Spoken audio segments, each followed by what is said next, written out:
ಆತ್ಮೀಯ H16 news ಅರ್ಥಾತ್ ಹೇ ಸೀತಾರಾಮಗೆ ಸ್ವಾಗತ. ನಾನು ನಿಮ್ಮವ MI ಅಥವಾ ಮಲ್ಲಪ್ಪ ಜೋತವ. ಆದ್ಮೇಲೆ ಈಗ ತಾವು ದಿನ ಸುದ್ದಿಗಳನ್ನ ಅದರ ಜೊತೆಗೆ ವಿಶೇಷತೆಗಳನ್ನ ನೋಡ್ತಾ ಹೋಗಿ ವಿಶೇಷ ಈ ಮೊದಲನೇ ಸುದ್ದಿಯನ್ನು ನೋಡಿ.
ಮೂವತ್ತೊಂದನೇ ತಾರೀಕು ನಮ್ಮ ಧಾರವಾಡ ಉಪನಗರ ಪೊಲೀಸ್ ಠಾಣೆ, ಧಾರವಾಡ ಸಬರ್ಬನ್ ಪೊಲೀಸ್ ಠಾಣೆಯಲ್ಲಿ ಒಂದು ಪ್ರಕರಣ ದಾಖಲಾಗಿತ್ತು.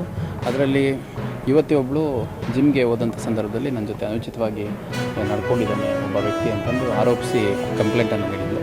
ಆ ಕಂಪ್ಲೇಂಟ್ ನಾವು ದಾಖಲು ಮಾಡ್ಕೊಂಡಂಥ ಸಂದರ್ಭದಲ್ಲಿ ಆರೋಪಿ ನಾಪತ್ತೆಯಾಗಿದ್ದ. ಇವತ್ತು ನಮ್ಮ ಪೊಲೀಸರು ಆರೋಪಿಯನ್ನು ಅರೆಸ್ಟ್ ಮಾಡೋದ್ರಲ್ಲಿ ಮಾಡಿದ್ದಾರೆ. ಇವತ್ತು ಅವ್ರನ್ನ ಮಾಡಿಬಿಟ್ಟು ನ್ಯಾಯಾಲಯದ ಮುಂದೆ ಹಾಜರು ಮಾಡಿದ್ದಾರೆ. ಮುಂದುವರೆದು ಇವತ್ತು ವಿವಿಧ ಹಿಂದೂಪರ ಸಂಘಟನೆಗಳು ಧಾರವಾಡದಲ್ಲಿ ಜಿಮ್ಗೆ ಹೋದಂಥ ಸಂದರ್ಭದಲ್ಲಿ ಯುವತಿಯರಿಗೆ ರಕ್ಷಣೆ ಕೊಡಬೇಕು ಅನ್ನೋ ಒಂದು ಅಂಶವನ್ನು ಮತ್ತು ಹುಬ್ಬಳ್ಳಿಯಲ್ಲಿ ಇಲ್ಲಿ ನಡೆದಿರುವಂಥ ಒಂದೆರಡು ಘಟನೆಗಳ ಹಿನ್ನೆಲೆಯಲ್ಲಿ ಒಂದು ಪ್ರತಿಭಟನೆಯನ್ನು ಮಾಡ್ತಾ ಇದ್ದಾರೆ. ಆ ಪ್ರತಿಭಟನೆಗೆ ಅಗತ್ಯ ಬಂದೋಬಸ್ತ್ ಮಾಡಲಾಗಿದೆ. ಮತ್ತು ಯಾರು ಈ ಪ್ರತಿಭಟನೆಯಲ್ಲಿ ಭಾಗವಹಿಸ್ತಾರೆ ಅವರೆಲ್ಲರ ಜೊತೆ ನಮ್ಮ ಅಧಿಕಾರಿ ಸಿಬ್ಬಂದಿಗಳು ಸಮಾಲೋಚನೆ ಮಾಡಿ ಶಾಂತಿಯುತವಾಗಿ ಮಾಡಲಿಕ್ಕೆ ಸೂಚನೆ ಕೊಟ್ಟಿದ್ದಾರೆ.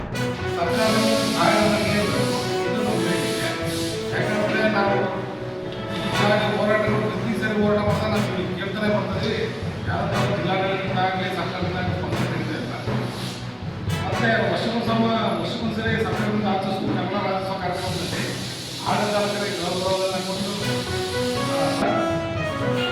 ನಗರದಲ್ಲಿ ಈಗಾಗಲೇ ಸಾಲ ಮುಗಿದಿರುವ ಫೈನಾನ್ಸ್ ಕಂಪನಿಗಳು ಹೆಚ್ಚಿನ ಬಡ್ಡಿ ದರಗಳು ನೀಡ್ತದೆ. ಆ ಬಡ್ಡಿ ದರಗಳಿಗೆ ಸಿಟಿ ಡಿಪಾರ್ಟ್ಮೆಂಟ್ನಾಗ ಇರ್ತಕ್ಕಂಥ ರೌಡಿ ಹಿನ್ನೆಲೆ ಇರುವಂಥ ವ್ಯಕ್ತಿಗಳಿಗೆ ಇದೆ.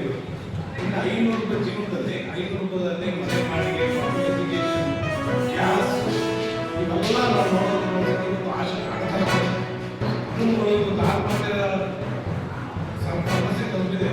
ಹಾಗಾಗಿ ಸರ್ಕಾರ ಆಗಲಿ ಜಿಲ್ಲಾಡಳಿತ ಸೂಕ್ತ ಇನ್ನೊಂದು ಏನು ಸಮಸ್ಯೆ ಇದೆ ಅಂತಂದರೆ ಗ್ಯಾಸ್ ಪಂಪ್ಗಳಲ್ಲಿ ಒಂದು ಬದ್ಧತೆ. ತಾವೆಲ್ಲ ಇಲ್ಲಿವರೆಗೆ ಸುದ್ದಿಗಳನ್ನು ನೋಡಿದಿರಿ, ಜೊತೆಗೆ ವಿಶೇಷ ಘಟನೆಗಳನ್ನು ಸಹ ನೋಡಿದಿರಿ.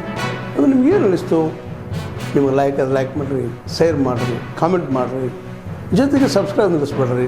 H16 ನ್ಯೂಸ್ ಅರ್ಥಾತ್ ಸೀತಾರಾಮ ಸತ್ಯದ ಕೈಗನ್ನಡಿ ವಂದನೆಗಳು.